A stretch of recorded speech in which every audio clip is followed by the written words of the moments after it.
All right, class, welcome to the Synoptic Gospels. This is chapter 2 of An Introduction to the New Testament. As we begin to talk about the Synoptic Gospels, that's Matthew, Mark, and Luke, we need to consider this topic, the synoptic problem. Now, I had a student say one time, I didn't know there was a problem with the synoptics, Doc. Well, that's not what it means. What the synoptic problem is, when we look at Matthew, Mark, and Luke, they are so similar and yet in some places so different. We ask the question, how do we account for the similarities where they are word for word in some places? And yet they are so different. That has baffled scholars for the last 1.5 to 2 centuries. I mean, we're talking about scholars really wrestling with honest questions. And so they've come up with methods to try to understand it. Now, we talked about form criticism last time, and you can see it was first applied to the Old Testament by Gunkel, made popular in the New Testament by Schmidt, Debelius, Bultmann. And they're simply trying to understand where did the Bible come from? Now, form criticism carried the day for a long time. And for a while, everyone was engaging form criticism to understand the oral nature of the Gospels, and then they were taken from oral. The stories were told orally, to then they were written down. So here are the assumptions of form criticism: that the stories and the sayings about Jesus circulated orally in small independent units. Then the transmission of gospel material began to take shape and was handed down within different communities rather than individuals. So these stories are being told in different home churches and so forth. Then the stories and the sayings about Jesus took on some standard forms, hence form criticism. Next, the form makes it possible to determine the story's saying or the sayings setting in life. The Germans called that Sitzumleben in the early church, the setting in life. So early Christian communities not only handed down this oral material, but they shaped it and modified it according to its own need, that is, the need of the community. Then certain criteria can be used to determine the age and historical trustworthiness. Now, those are the assumptions. Let's see how that works out. Now, here are the criteria that they use, that a form critic would use. They would say people tend to lengthen stories, okay? Like a fish story. The fish tends to get bigger over time.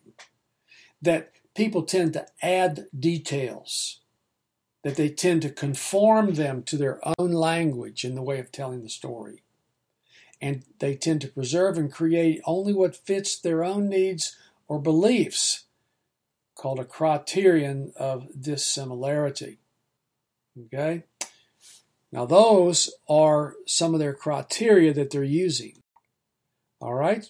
The criterion of dissimilarity is this: that the proponents of form criticism said shorter material, less detail, Semitisms,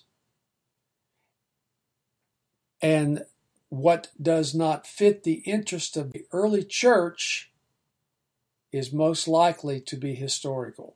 Now, how do you reason that out? Okay, the shorter material, less detail, if you go by their criterion that shorter material with less detail tends to get reshaped by the community. Semitisms, those are Jewish sayings or Jewish influence, Semitic influences. And whatever else that doesn't fit their interest or first century Judaism is most likely to be historical, because It's the tendency of the church to shape that material into what they do want it to be. Let me translate that for you. Bultmann would say, anything supernatural in the New Testament has been shaped. It has been, if you will, mythified. So he wants to demythologize the myth and take it back to the shorter, less detailed, maybe even Semitic or whatever doesn't fit the needs of the early church.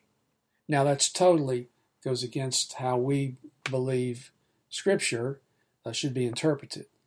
But we have to understand, as we are learning what these form critics did, this is why we don't interpret this way. But you need to understand how they interpret it. Multiple attestation is that which gives preference to material found in more than one stream of tradition, like Mark and Q. Now, Q is it's the letter for the German Quelle, and it means source. So, if you take that Mark was written first, then you have to account for the material that's not in Mark that Matthew and Luke have. And so they said that had to be attributed to a source they called Q. More on that later. So let's evaluate form criticism. It's probable that more gospel material was written early in the transmission history than they want to admit. Hey, why couldn't the disciples have taken notes? There's nothing that says they wouldn't have taken some notes. I don't think. Classification of forms is provisional and general at best. And thirdly, the claim that one can determine a saying's setting in life, unquote, must be met with healthy skepticism. There are assumptions that the form critics make regarding the nature of transmission that are suspect. First of all, there are some misunderstandings of how oral transmission took place.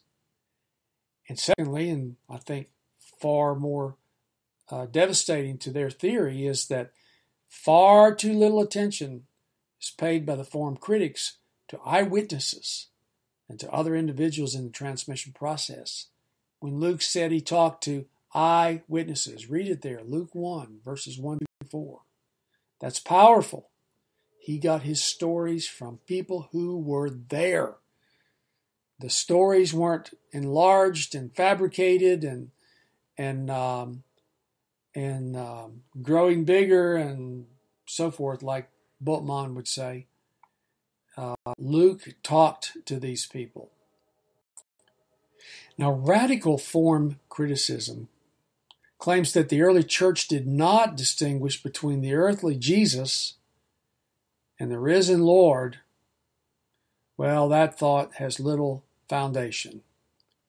Also, that the transmission of the gospel material over a course of 20 years does not compare well to other bodies of literature that formed over hundreds of years. In other words, we can see bodies of material that didn't swell and grow and become mythologized over some of these even 100 years. So, their claims just don't hold up. Further, radical form criticism, oral transmission does not have the tendency toward lengthening the material. The criterion of dissimilarity skews the understanding of historical persons. Only accepts as historical what is peculiar about Jesus against his fellow Jews and his followers. You see? So in other words, instead of a community shaping something and forming something that never was there in the beginning, is just is skewed. And further, radical form criticism has committed the failure to account for living eyewitnesses, an underestimation of the ability of first century Jews to remember and transmit information accurately. Students, the Jews lived in an oral society, an oral culture. They learned everything by memory. From the smallest child going to school to the oldest adult, they memorized. In their homes, they memorized the scripture. Make any study of Judaism and how they recite and memorize the scriptures every year in their religious services. Now, source criticism investigates the written stage of the production of the Gospels. Source criticism takes what is already written down and tries to understand where did these pieces of written material come from. It asks and seeks to answer the question, what written sources, if any, did the evangelists use in compiling their Gospels? So here are the major questions. What sources, if any, did the evangelists use? How do the Gospels relate to one another? So let's look at 3 solutions to the synoptic problem. One is that there's common dependence upon one original gospel. Common dependence upon oral sources. Common dependence on gradually developing written fragments, and interdependence. So here are the theories. One is a two-gospel hypothesis. This is Matthean priority. This says that Matthew was written first. That Luke borrowed from Matthew, and then Mark borrowed from Matthew and Luke. J.J. Griesbach popularized this in the 18th century, and then Farmer, who's retired from SMU in Dallas, is the modern proponent of this view. Now, the two-source hypothesis says Mark wrote first. And I'll just tell you, this is the most widely held view today in scholarship on how we got the Synoptic Gospels. This theory says Mark was written first, then Matthew and Luke independently made use of Mark and a Q, which is non-existent saying source. In other words, we don't have Q by itself in any manuscripts. That's why they say it's non-extant. Could have been if it was floating around, but all we can say is that's an argument from silence. We don't really have Q. But Q, according to this theory, would be the sayings of Jesus, because that's where Matthew and Luke agree together on material that Mark doesn't have. So the question is, where did Matthew and Luke get this? If Mark doesn't have it, where did they get it? If Mark is written first, then Matthew and Luke must have later come across this Q source. This was made popular in the 19th century by Holtzmann in Germany and later by B.H. Struder in Britain. So, Markan priority. Basically, Matthew was assumed to be the first written gospel till late in the 19th century. Then Mark became recognized as the first written gospel in Germany in the mid-19th century. Mark, or even an Mark, that's an early, is your German word there, became the basis for much of the German historical Jesus research. Now, we've already mentioned Q, but let's consider an argument against Q. Basically, there are some minor agreements between Matthew and Luke against Mark. Number 3, the proto-gospel theories. That you have an early Mark, that you have, another one says you have an Aramaic or a Hebrew version of Matthew, and another one even says you have an early Luke, that Luke was first. Now, I'm going to let you go to the textbook because he has some great diagrams on all of these. We're not going to test you on these, but you need to be aware that they exist and that all these theories, it just shows that scholarship's wrestling with how did we get our synoptic gospels, and they're so similar and yet they're so different. So it's scholars trying to wrestle with understanding where these gospels came from. Now, Carson and Moo will say that the two-source hypothesis is the best explanation for the current available data, but must be used as a working hypothesis rather than a conclusive answer to the synoptic problem. All right, redaction criticism. This seeks to describe theological purposes of the evangelists by examining their sources. The basic elements of redaction criticism is that redaction is the process of modifying the tradition as the gospel is written down. Now, here are the basic elements of redaction criticism. Redactional activity can be seen in the material that is included or excluded. The arrangement of this material, the seams, that is literary seams that are used to stitch the tradition together, and how they use the transitions, and additions and omissions to the material and the change of wording. Let me give you a great example. Go to your harmony, or just look up in Matthew chapter 14, Jesus walking on the water. And if you have a good study Bible, you'll get the Markan version there. Now read those two accounts of Jesus walking on the water. And you will see that Matthew's version is longer. Matthew is the one who gives us Peter's interchange with Jesus, where he cries out to Jesus. Jesus says, Peter, get out of the boat. Peter got out of the boat, began to walk on the water. And then all of a sudden he saw the wind and the waves, and his fear caused his faith to falter, and he sank. And Jesus reaches out, and that is not covered in Mark. Now, we want to ask the question, why or why not?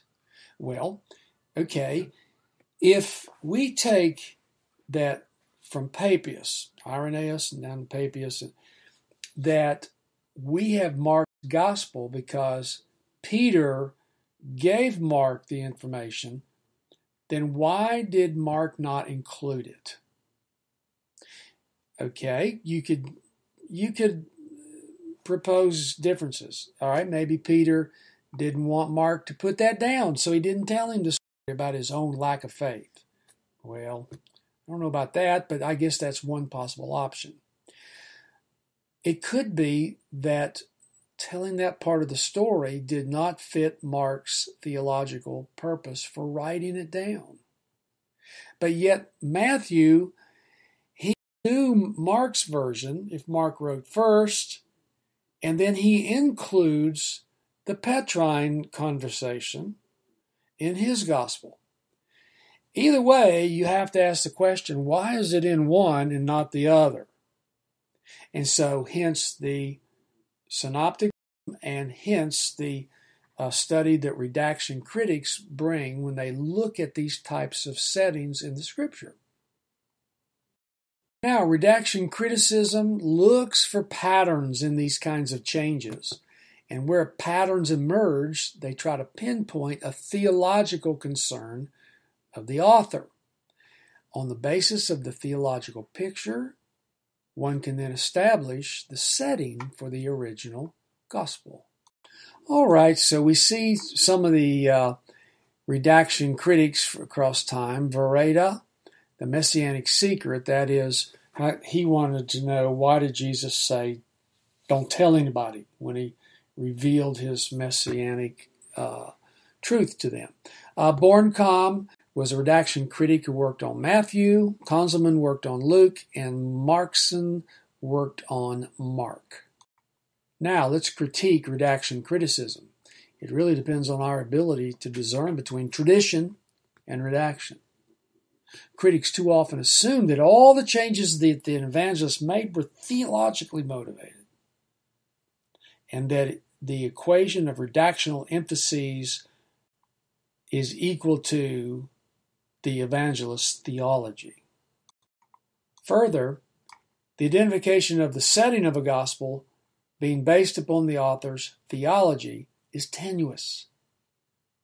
Redaction criticism is most often pursued in a manner that questions the trustworthiness of the gospel accounts. So can the evangelist be both historically accurate and theologically motivated? Now that's a good question. But as we critique redaction criticism, let's also look at the positive aspects. It does focus on the final work, unlike form criticism that wants to atomize it and tear it apart. It reminds us that the evangelist wrote with more than a mere historical interest.